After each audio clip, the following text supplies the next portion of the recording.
আমাদের এই সমাজের প্রতিটি স্তরের মানুষ প্রতিনিয়ত নিরন্তর পরিশ্রম করে চলেছেন, তবে সকলের কৃতিত্ব সম্পর্কে আমরা অবগত থাকি না।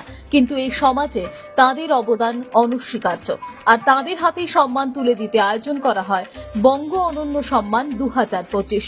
প্রতি বছরই এই সম্মানের আয়োজন করা হয়, তবে এবারের অনুষ্ঠানের থিম অন্যান্য বছরের তুলনায় একেবারেই আলাদা। এবারের থিম বাংলার নবজাগরণ। আসলে বর্তমান সময় সমাজে প্রত্যেক স্তরে প্রচুর অবক্ষয় দেখা যাচ্ছে, আর তারই যেন প্রতিফলন বারংবার না হয়, সেজন্যই বাঙালিদের এক হওয়ার বার্তা পৌঁছে দেওয়ার লক্ষ্যেই এই থিম। এই বঙ্গ অনন্য সম্মানে সমাজে যারা নিরলস পরিশ্রম করে চলেছেন তাদের হাতেই সম্মান তুলে দেওয়া হয়। 9ই মার্চ এই অনুষ্ঠানের আয়োজন করা হয়। অনুষ্ঠানে প্রধান অতিথি হিসেবে উপস্থিত ছিলেন বর্ষিয়ান অভিনেতা বিশ্বজিৎ চক্রবর্তী। এদিনের এই অনুষ্ঠান থেকে বঙ্গ নারী অনন্য সম্মানে সম্মানিত করা হয় গুডেস হাসপাতালের ম্যানেজিং ডিরেক্টর সোমা চক্রবর্তীকে। অভিনেতা রাজদীপ গুপ্ত, অভিনেত্রী তন্নি লাহা, তিথি সেনগুপ্ত, বিখ্যাত বাউল শিল্পী ননীচোরা দাস। শুধু তাই নয়, একই সাথে আরো বহু বিশিষ্ট ব্যক্তিরাও উপস্থিত ছিলেন। জানা যায় 75 থেকে 80 জনের হাতে সম্মান তুলে দেওয়া হয় এই অনুষ্ঠান থেকে। এখানে নবজাগরণ আনার চেষ্টা করছেন ওনারা। কি নবজাগরণটা কি আনা উচিত?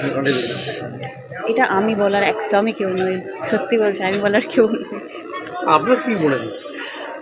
আমার বলায় যদি কিছু হতো আমি বললাম, আমি এটাই তুচ্ছ। খুব ভালো লাগছে সেখানে। প্রথমত এত উনি লোকজনকে এখানে অ্যাওয়ার্ড দেওয়া হচ্ছে, ওদের কাজকে অ্যাপ্রিসিয়েট করা হচ্ছে, সেটা দেখে খুব ভালো লাগলো। সাথে যুক্ত হয়ে খুব ভালো লাগলো। আশা করি পরের বছর আরো বড় করে হোক। দারুণ ভালো লাগছে, খুব ভালো। এই সম্মান যারা পাবেন তারা আমাদের থেকে অনেক বড়, অনেক বেশি গুণী মানুষ, তারা অনেক যোগ্য মানুষ। আমার সৌভাগ্য যে তাদের হাতে পুরস্কার প্রদান করার একটা সুযোগ এসছে। ফার্স্টলি তো মানে অনেক দিন ধরেই এক্সাইটেড, অনেক বছর পরে অ্যাওয়ার্ড নেব।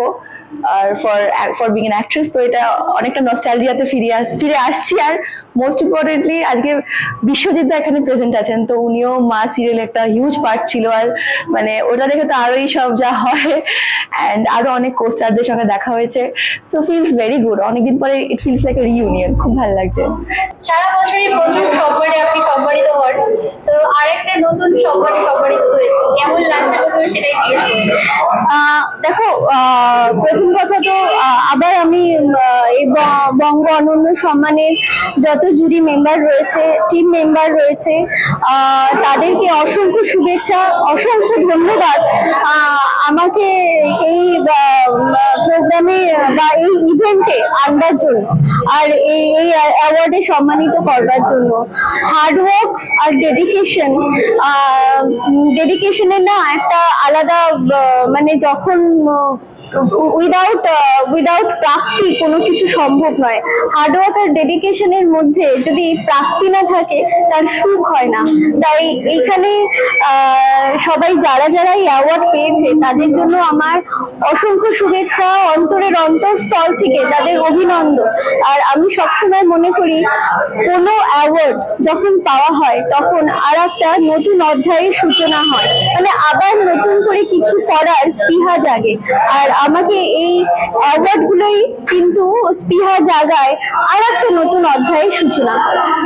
কালকে আন্তর্জাতিক নারী দিবস গিয়েছে, গুডেস হসপিটালের ওনার আপনি, তো নারীরা কি এখনো কিন্তু পেছিয়ে নেই, এটা সবাই স্বীকার করছে। তো নারীদের কিছু ইন্সপিরেশন আপনার মধ্যে আমার মনে হয় না, নারী পুরুষ এই যে পার্থক্যটা, এই পার্থক্য তো আমরা যদি স্নায়বিক ও ঐতিহাসিক যুগে চলে যাই, বৈদিক যুগে কিন্তু কোনো পার্থক্য ছিল না। নারী পুরুষের মধ্যে ইকুয়ালিটি, সমতা বজায় থাকতো।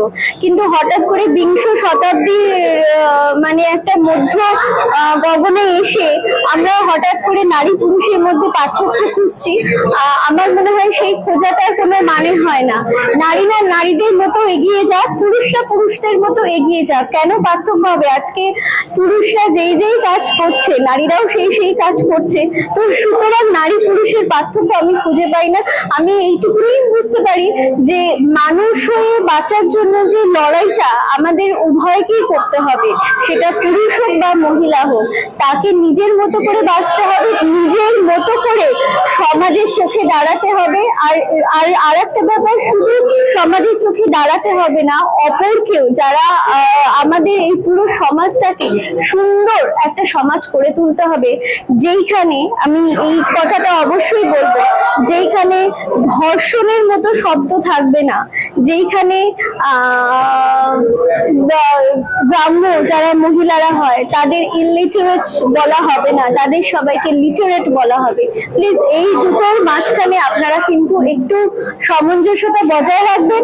আমার মনে হয় পুরো পৃথিবীটা সুন্দর হয়ে যাবে, পুরো সমাজটা সুন্দর হয়ে যাবে।